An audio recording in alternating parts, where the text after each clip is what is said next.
All right, welcome back into another episode of Indie B&B. Today, I am joined by Eric Michaels of the War on Sleep. Eric, how are we doing this evening? We're doing great. Thanks for having me, Grant. I appreciate being here, man. Yeah, of course, of course. We love our local Atlanta folk, and we love getting people on the pod that are in the neighborhood. So, really excited to talk with you. I'm glad we can make it work. It was my fault that it took us 3 times to reschedule. So. It's we're here now, and that's all that matters. We're moving forward. I love it. All right. Well, been loving been loving some of the music you guys have put out. Want to hear though, kind of, let's back up. Like, where did this all come together? Like, are you guys all friends from college? Where did the War on Sleep begin? And are you guys winning the war? The War on Sleep started with my firstborn child, um, my first daughter, Riley, and then continued with my second daughter, Scotty. But I moved here from Chicago, um, man, about 4 years ago. It was by way of Mobile. So the pandemic happened. I had a band in Chicago called Sayers, and we put out a couple records. It was very fun, and it was very hard to end the band, but the pandemic happened, and we wanted to get out of Chicago because it locked down, and the South seemed like they were still hanging out and drinking. So we're like, oh, that sounds kind of cool, and we wanted some warmer weather. So then we went to Mobile for about a year until I got a job in Atlanta, and then I ended up here and started the War on Sleep. And so through there, I met Ross Harrell, who's a producer here. He works with quite a few bands. He does a great job. And we started collaborating like Postal Service. Mm-hmm. So I recorded the whole record. I'd say the EP started in my bedroom in between studying for, I was getting my MBA at night, working full-time job during the day. I just had our newborn. And in between any few minutes I could find, I put my mic on and I started recording and writing. And Ross was great because I could just send him my vocals and guitars, and then he would build the production behind it, the drums, the bass, the keys. So we kind of worked together. Worked with Kevin Becker on the record as well. He played bass on one of the tracks, maybe two. I think it was one.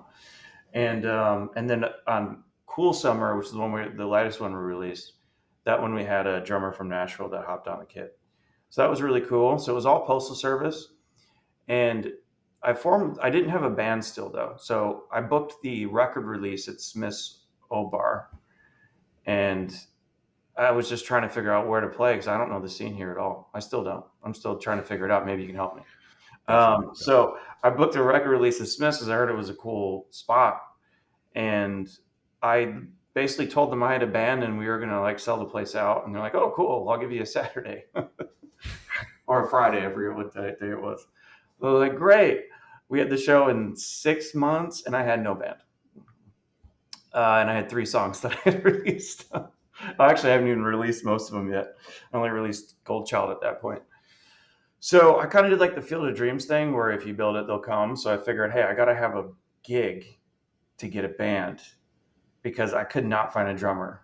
And if anyone's in a band out there, you know how hard it is to find a drummer. And especially if you're like, hey, here's the gig. You get to practice with me every week. It's original music, so you're not going to get paid. Like at all. Such a good luck trying to find a band. Because all my bands in Chicago, I like, most of them I grew up with or knew for a long time. That's how a lot of bands are. And then my neighbor Christian happened to be in a cover band. They're great. You should check them out. And his guitarist and drummer, I was introduced to his guitarist and drummer from the cover band, and they were incredible, and they really wanted to work on an original. They wanted to work on an original project. So through Christian, I was able to find the guitarist, the drummer, and then Sam Britt, who's our lead guitar. He was able to actually bring in our bass player, Max. Yeah, wow. So it was a lot of fun. It was very circuitous. We had a good time. I mean, if you build it, they will come. I mean, Yeah, I love yeah. it. So I mean, you're sitting there, no band, 3 songs out, and you got something booked on a Friday at Smith's, which, like, again, if, for people, that is a big deal. That's a venue again that I frequent. Like, I mean, that's Oh, something I had to very put a cool. bill together too, and no one had any idea who I was. Wow, So thank who'd you you end up to getting? uh, so through Ross, the producer, I was able to meet a couple people, and through the bass player that worked on that. So the bass player that worked on that introduced me to Warfather, Hmm. and they're great. Tom, lead singer of Warfather, is phenomenal.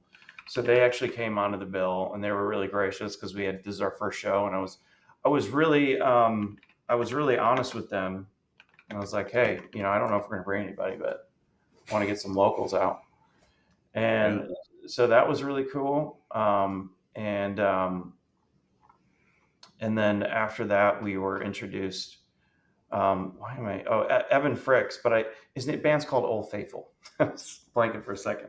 They're really good. So I played an acoustic gig at a Bellwood Coffee, and I met Evan, and he's phenomenal. So you should definitely check out Old Faithful. They open. I want to play with them again, hopefully, and I'd love to play with Warfather again. Great bands. I love it. Wow. I mean, what a journey to get the kind of the ball rolling. I mean, It was and wild. it feels like you got it all done in the 3 month period, and then since Yeah. then, like, what has been the follow up? Like, how have we have we progressed? Do we keep the same band guys? Do we have, Yeah. like, as we're kind of going in? You were naming off a few dates that are going to come out. You guys are going to play before this pod, but, like, Yeah. how has that been? So, it wouldn't have happened without Dale. Dale Nacky, he's also in the herd, and Sam Britt, obviously, our boy Max. Nothing would have happened without those guys, and they're still playing with me. They're still hanging around. Um, very lucky for that. And Max Eden's our bass player. He's really phenomenal, very talented as well. So moving forward, they're still in the band. Thank God. We'll see how long they last. No, I'm kidding. We actually found a really special thing. It's really fun. It's kind of like a therapy. Once a week, we meet, we write music, we get all of our, joy, happiness, pain, love, sorrow out during those 2 hours for a little bit, and it's a good time. So I think that as long as we keep having a good time, the band will stay together. So moving forward, I'd like to just continue to book shows around Atlanta. There's a couple cool festivals I like to play that I've Yeah. been learning about, but I'm just trying to figure out the scene. What Uh, questions do you have? I have a little bit of knowledge, in that we've been here and been doing this since at least 2021, but I've been going to shows since 2017 here. So, frequently after college. So what nice. what what are the main quandaries you find? How can I help you? So where do people like to go see indie music in Atlanta? Yeah, that's a good question. I don't get So to there's get a out as much, so I have a couple kids, and I like to go out when I can. But yeah. I think your spots in the breweries are good. I mean, if you want to get into kind of the outside of the city, right? So you get the perimeter. I think you probably have learned about 285, all that good stuff. Inside hmm the perimeter, I would say, like, Smith's, Vinyl, Center Stage. Those are your smaller cap rooms. And then you got Eastern, if you're going to see a bigger act, like Variety Playhouse, larger act. Terminal West, a little bit a little bit larger act as well. And then, again, I'm biased because, like, I go to the places I go to, right? The Masquerade, and there are probably people in this who's listening to this are like, fucking this place, fucking this place. What do you mean? Like, you can't just fucking do it. Yeah. So, but yeah, I'm pretty popcorn, into those, type of places. But of course, like, a lot of the breweries, they all are, doing live music. I've seen Lady Bird and some of those places, like, they're, kind of starting to get into DJs and maybe doing some singer songwriter stuff. Like, um, you know, obviously, if you're blues driven and focused, like, it's on the west side of town. I'm trying to remember its name is escaping me right now. God, it's like this, like one of the last bars you can smoke in here, or I guess you can't smoke in there anymore. There's a blues bar on the west side. It will come to me in like 5 seconds. That will, people are like screaming it right now if they're hearing this, but that's a good spot. I would say, for club scene district is kind of where you're going, but I don't know if that's really where you're going to end up playing This anything. But this section of the podcast is going to be like the most listened, and all these people that want to see indie music in Atlanta are going to be like, I'm going to bookmark that, especially if they just moved here. Yeah, if you've never been here before, I think like there's a lot of stuff. I mean, especially even outside the perimeter, like all of the breweries, like if you're going to Roswell and like there's Steady Hand Brewery, like there's all kinds of Still Fire, like there's so many different places that people play. Mac McGee's is like a smaller, super small, like Irish bar that I've seen folks play at. Mainly some people have a lot of cover bands, but I've seen original music played there as well. Nice. So there's a ton, just I think getting on bands in town and just going through that, like really looking for venues more so than the bands probably. Like I think that's one of the ways that I've found other places to play. Greta has there's a place called the Bon Greta. Greta has created this like kind of underground indie scene. I have not been there. I need to go. But she has a lot of shows. She hosts them like at her house, right? So it's like kind of like it's called the Bon House. Oh, that's cool. So Yeah, like she's got a cool kind of scene going on there. It's just that again, if you build it, they will come kind of deal. Like people do a lot of house shows. So but yeah, I think there's plenty to find for sure. But yeah, nice. I think that those are where I'm at least. But Well, you're not far from me. I'll have to buy you a beer, and we can plan to world dominance. That sounds great. There you go. I mean, when you move down here, I mean, like, do you feel like, obviously a different scene than Chicago, a lot more spread out. Like, how long did it take you in Chicago? Obviously, growing up there, like, how long did it take you to kind of get in and feel like you were, in it and like really be, kind of a part of it? It took a few years. I started in college in Chicago, and my first band was Glasgow, and we built that one up pretty well. Started playing like gigs at some notable venues around Chicago, the Metro, and some other large cap. Did a little touring with them, and then that band morphed into a band called Paper Thick Walls, and that's what I did. Almost full time for most of my 20s.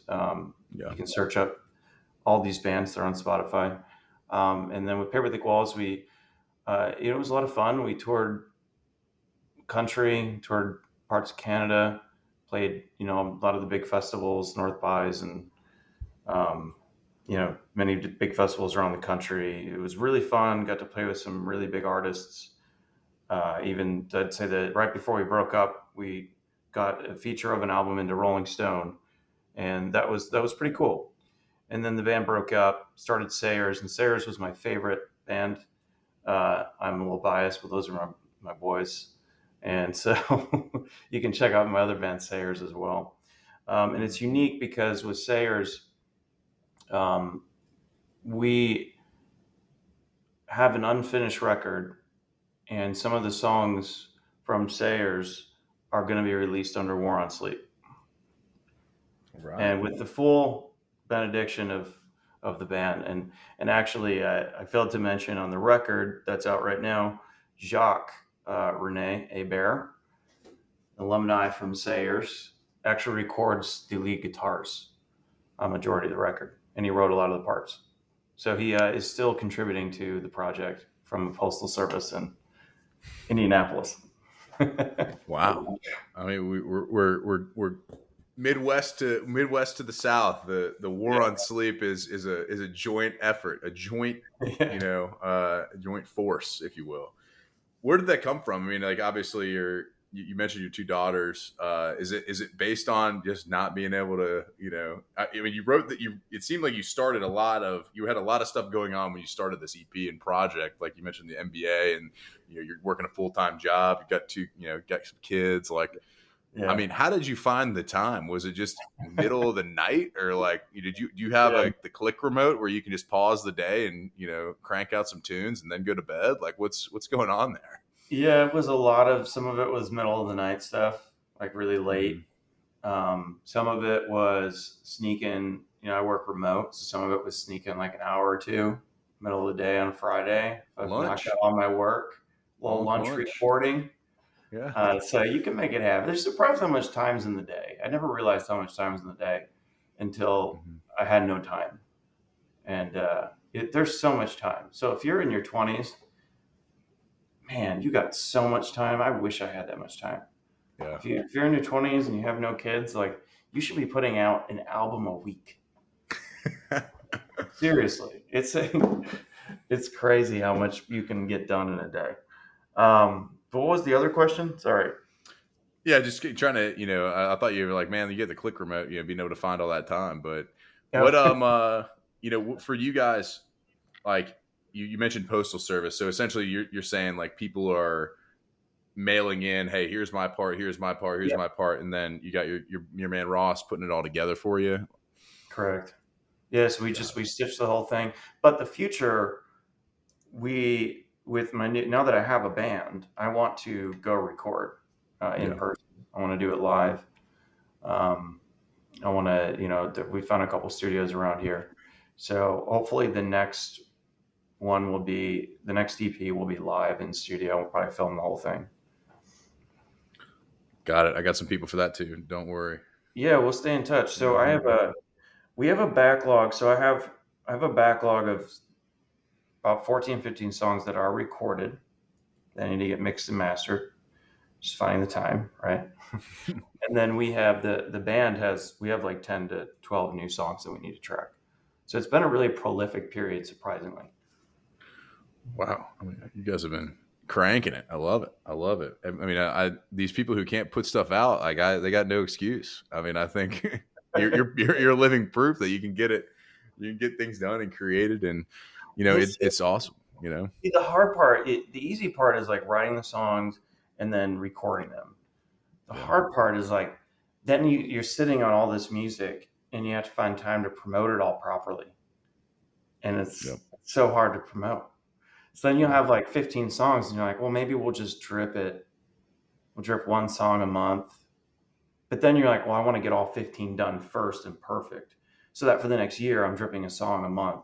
And I'm going to have my perfect campaign. I'm going to have my Instagram videos, which I have no idea how to caption my Instagram videos because they sound so stupid when I try to caption it. And then, and I'm going to have all my ads. And I'm going to go on Submit Hub. I'm going to spend like $1,000 and submit it to all these places that don't care and just ignore it anyway.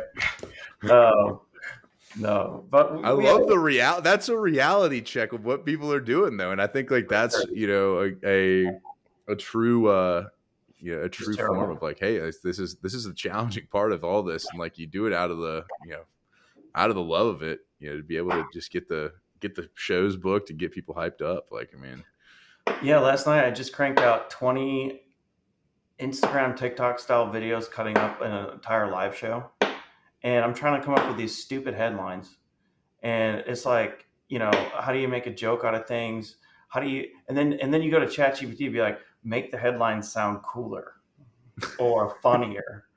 And it comes back with something that's like, everything is vibes. Whenever you use like yeah, an AI thing, it's like feel the vibes or the vibes of the room. And it sounds so dumb and fake.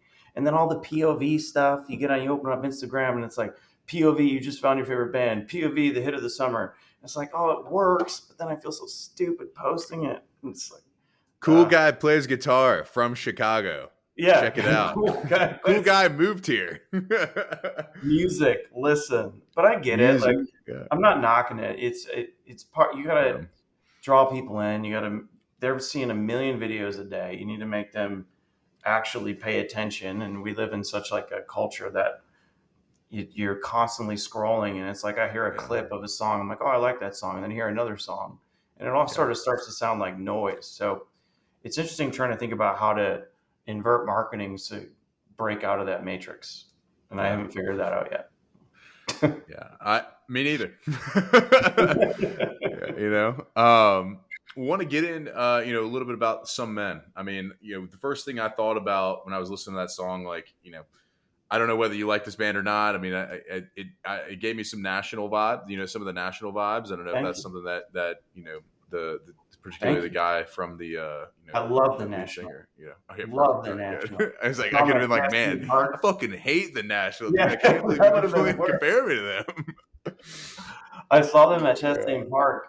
Man, Atlanta has the best venues though. Like I'm trying to figure out yeah, where to play for an indie band, um, yeah. but I the Chastain Park is just gorgeous. I mean, Yeah. gorgeous.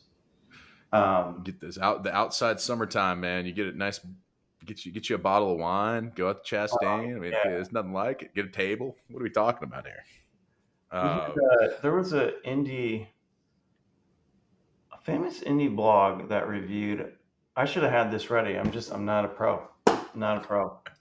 I'm like looking up who reviewed my record. Oh, MP3 Hugger actually yeah, reviewed it, and they played it on their playlist. It's like Coffee House on Spotify. It's one of the MP3 Hugger playlists, and they said the exact same thing. They reviewed it and said the National, Rise of the National, all which right. is pretty cool. Adventures in Atlanta said the same thing too. So I'm like, okay, all right, we got a song that sounds like a National. I'm happy with that. Yeah, I love it. Well, how'd you guys like? I mean, that one obviously sounds like the postal service was, a lot of letters were coming in from everywhere for that one. Where, what was your part in there, and how did how'd you come up with kind of the genesis of that one? So that one was written for my daughter, Riley, and that song kind of walks through the change in who I was before. Like if you listen to my record, Sayer's Horror Stories, if you listen to that record, it's kind of a horny record. It's kind of, and I don't mean to be like, I'm not saying that in like a vulgar way. Yeah, It's kind of like young rock and roll, sexual angst, sure. shock, heavy. It's a heavy record. It's young. It's late 20s. It's partying in Chicago. And, that's who's going to the shows and we're all partying and like in that scene in Chicago.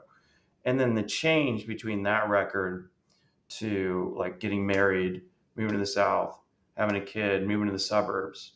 And it's like that boy becomes a man sort of Yeah, thing. So that song is about me being a dumbass and then becoming a man and taking responsibility. Finding a wife, finding a beautiful home with my wife, having children, and really just maturing in life in ways that I was deficient. That's what that song's about. yeah. I mean, I love it. I love hearing the kind of the background, because I mean, you listen to it and you kind of draw some conclusions. I'm like, all right, it sounds like the National, but like now, like that, like now when you listen to it, you have a more of a a perspective on where you were and where you were writing at the time. I mean, I love Yeah. that.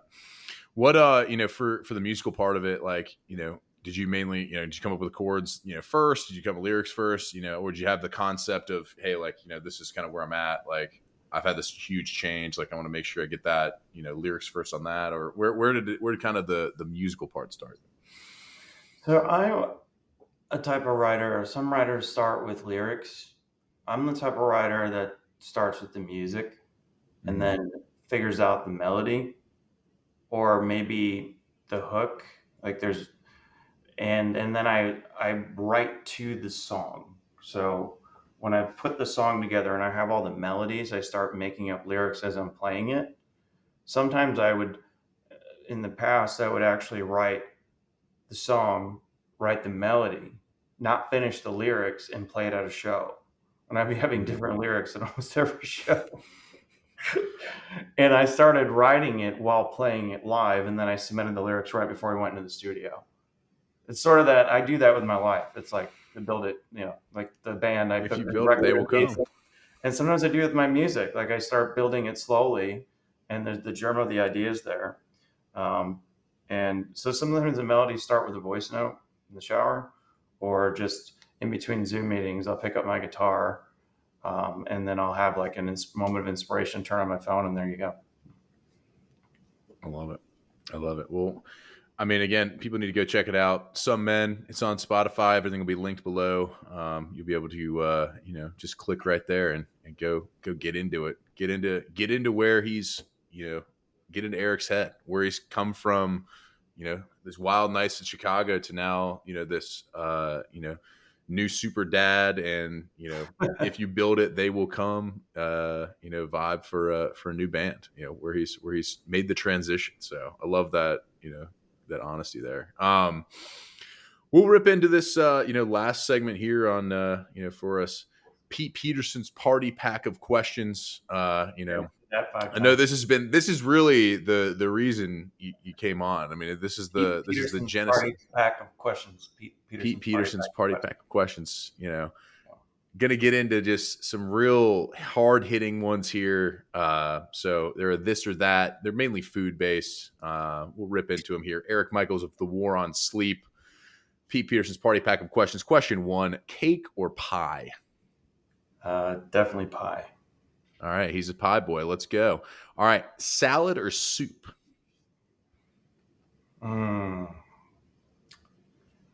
Soup. He's a soup guy. I mean, a cold Chicago day with a freaking nice bowl of soup. I mean, you can't beat that. Love that. Love it. All right, sunrise or sunset? What are you seeing more of? Sunset. Sunset. I love it. I'm a night owl.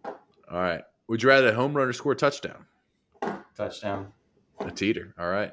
Night in or night out? What are you having more of these days? Night in. That's why I still don't know much about the scene right now. It's like when I go play a show, that is my night out, or when my wife and I can get a date night. Yeah. When you do go out and your jam comes on, are you more likely to hit the robot or the worm on the dance floor? The worm. He's a worm guy. All right. I love it. Worm guy. Damaged many a chin. Guac or queso at your favorite Tex-Mex spot here?